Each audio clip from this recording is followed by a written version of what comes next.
तो हे friends, good morning. आज की वीडियो में हम लोग पढ़ने वाले हैं 11वीं क्लास केमिस्ट्री सब्जेक्ट का एक इम्पोर्टेंट टॉपिक, मूलानुपाती सूत्र कैसे ज्ञात किया जाता है। जनरली ये क्वेश्चन ऑब्जेक्टिव में पूछा जाता है या फिर 2 नंबर के क्वेश्चन में पूछा जाता है। तो चलिए स्टार्ट करते हैं। तो इसमें मैं आपको बताऊंगा कि मूलानुपाती सूत्र को हम कैसे ज्ञात कर सकते हैं। तो यहाँ पे मैंने 3 क्वेश्चन लिए हैं, जैसा कि आप लोग देख रहे हैं। First question, second question and third question. तो मैं आपको बता दूं कि मैं ये फर्स्ट, सेकंड और थर्ड, ये इसमें 2 टाइप के क्वेश्चन पूछे जाते हैं, मूलानुपाती सूत्र ज्ञात करना। तो आप इसे कैसे निकाल सकते हैं, इसको देखते हैं। बहुत ही आसान है, मैं आपको बस एक बार बताऊंगा, इजीली आप उसे कैच कर पाएंगे। तो देखिए, जैसे पहला क्वेश्चन है हमारा, तो मैं लिखता हूँ CH3COOH, ठीक है। अब इसका अगर हमको मूलानुपाती सूत्र निकालना है तो पहले मैं देखूंगा कि इस यौगिक में CH3COOH में कितने हमारे कार्बन हैं। तो अगर आप यहाँ पे कार्बन की संख्या देखेंगे, कार्बन की संख्या, तो ये है 1 कार्बन 2 कार्बन, यानी कार्बन की संख्या 2 है। इसके बाद अगर आप यहाँ पे देखें कि हाइड्रोजन की संख्या कितनी है,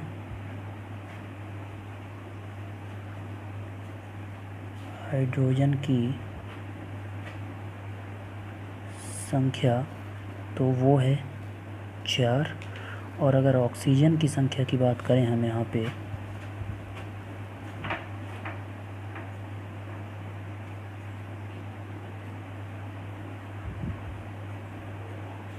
तो वो है, ऑक्सीजन की संख्या अगर आप यहाँ पे देखें तो 1 1 2। तो मेरे हिसाब से यहाँ तक तो कोई ये समस्या आपको नहीं होगी, इजीली आप देख सकते हैं। कार्बन की संख्या 1 2, हाइड्रोजन की संख्या 3 1 4 और ऑक्सीजन की संख्या 1 2। मतलब इस यौगिक में हमारे जो कार्बन की संख्या कितनी है, हाइड्रोजन की संख्या कितनी है और ऑक्सीजन की संख्या कितनी है, उसे आपने लिख देना है। अब अगर आप देखें ध्यान से, 2 4 2, ये एक ऐसी कौन सी कॉमन नंबर है जिससे ये कट जाएगा। तो मेरे हिसाब से ये 2 से कट जाएगा। तो आप इसको 2 से डिवाइड कर दीजिए सभी को, बटे 2 बटे 2 बटे 2। तो ये कितना मिलेगा 1। ये कितना मिलेगा 2 दूनी 4, ये 2 1 कम 2। तो अगर अब आप देख पाएँ, जैसे ये किसकी संख्या है, ये कार्बन की संख्या है, ये हाइड्रोजन की संख्या है और ये ऑक्सीजन की संख्या है।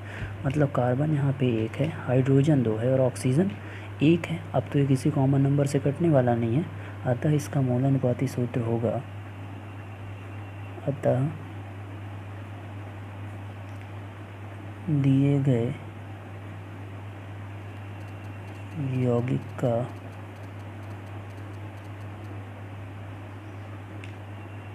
मूलानुपाती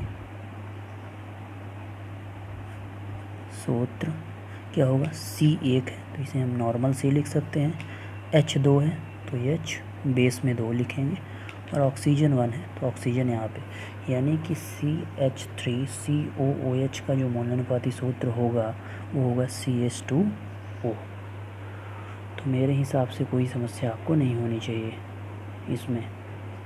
ओके, चलिए मूव करते हैं सेकंड क्वेश्चन की ओर। सेकंड क्वेश्चन था हमारा H2O2, बहुत इजी क्वेश्चन है। H2O2, इसे अब मैं विस्तृत नहीं बताऊंगा, शॉर्ट में बताऊंगा। एक क्वेश्चन मैंने विस्तार से बता दिया है, इसे आप आसानी से इसी प्रकार से हर एक क्वेश्चन को, अगर ये 2 मार्क्स में पूछा जाता है तो करना है, अदरवाइज़ अगर ये 1 मार्क में पूछा जाता है तो सीधे आपको आंसर इस तरह के देने हैं। ऑप्शन में ये रहेगा। तो H2O2 है, तो इसमें अगर आप देखें तो H का नंबर 2 है, O का नंबर भी 2 है, दोनों कॉमन नंबर 2 से कट जाएंगे तो ये भी 1 बचेगा, ये भी 1 बचेगा, यानी इसका जो मूलानुपाती सूत्र होगा वो H भी 1 है, O भी 1 है, तो H वो इसका राइट आंसर हो जाएगा, ठीक है।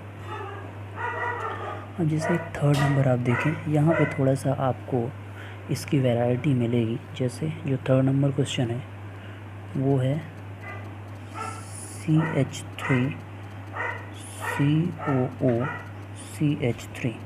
अब अगर यहाँ पे आप देखें तो कार्बन की जो संख्या है वह 1 2 3, हाइड्रोजन की जो संख्या है वह 3 3 6, लेकिन ऑक्सीजन का जो संख्या है वो है 2। अब अगर आप ध्यान से देखें नंबर को 3 6 एंड 2, ये किसी कॉमन नंबर से नहीं कट रहे। अगर आप देखें 3 और 6 3 से कट जाएगा, 6 और 2 2 से कट जाएगा, लेकिन ये तीनों एक कॉमन नंबर से नहीं कटेंगे।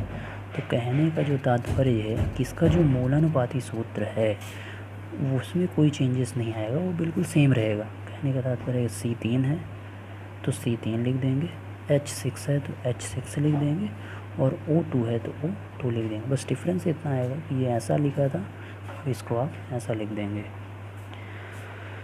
सो this is the normal mathematics और normal method you apply here. So इस प्रकार से आप इसको सॉल्व कर सकते हैं। तो मेरे हिसाब से डियर फ्रेंड्स आपको समझ में आ गया होगा कि आप मूलानुपाती सूत्र किस तरीके से ज्ञात कर सकते हैं।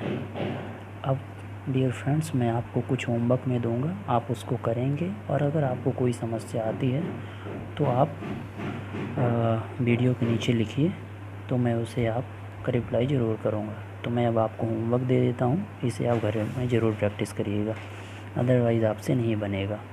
और प्रैक्टिस करने के दौरान अगर आपको कोई समस्या महसूस होती है तो ज़रूर हमें बताइए। तो मैं अब आपको होमवर्क दे देता हूँ।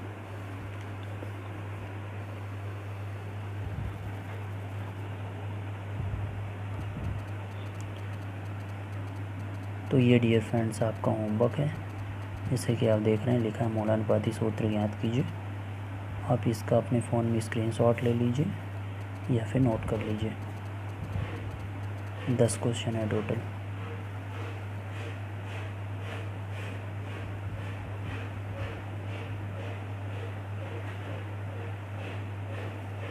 ओके, इसकी प्रैक्टिस ज़रूर करिए। Thank you so much.